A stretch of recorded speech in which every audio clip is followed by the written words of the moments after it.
पट्टी म्हणजे जी काही रक्कम द्यायला हवी ती परत दिली गेली नाही. परंतु दादांनी मात्र इकडे शेतकऱ्यांचे बिल पट्ट्या भागवलेल्या होत्या. प्रसंगी काय झालं की दादांना त्यामध्ये तोटा सहन करावा लागला. मग आता काय करायचं, गावाकडे गेलं पाहिजे. पुन्हा गावी आले. मनात इतका म्हणजे वाईट विचार सुद्धा स्पर्श करून गेला की आपण आत्महत्या करावी की काय. म्हणजे एवढे दादा आतून तुटले होते, कोसळले होते. परंतु पांडुरंगांचं त्यांच्यावरती कृपाछत्र असेल, विचारसरणी चांगली असल्यामुळे देवसुद्धा अंतर्मनानं त्यांना एक प्रेरणा देत असतो.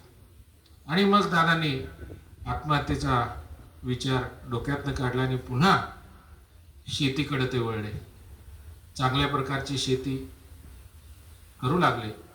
आणि मग आता शेतीतून चांगलं उत्पन्न यायला लागल्यानंतर गावातच एक किराणा मालाचं दुकान दादांनी सुरू केलं. तो काळ म्हणजे पैसे धान्य मुबलक असायचं, पण लोकांच्याकडे पैसा नसायचा. जे मोलमजुरी कष्टकरी जे लोक आहेत त्यांच्याकडे पैसा नसायचा.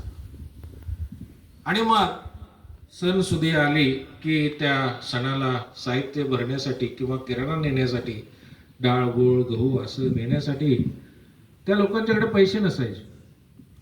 मग सण तर आहे, मग काही वेळेला गरीब वस्त्यामध्ये जाऊन जे लोक मोलमजुरी करतात अशा लोकांना जायचं, अरे काय सणाचं काय केलं का नाही, दादा काय करायचं, असं असं आहे, पैसे नाहीत, जावा म्हणले दुकानात या, माल घेऊन या आणि सण करा.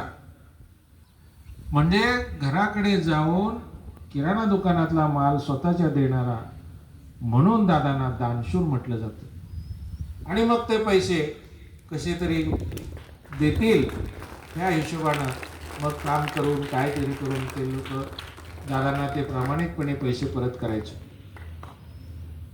तर अशा पद्धतीनं दादांना ही दानशूर पदवी मिळाली. त्यानंतर राजकारणातही दादांचा वेगळा ठसा.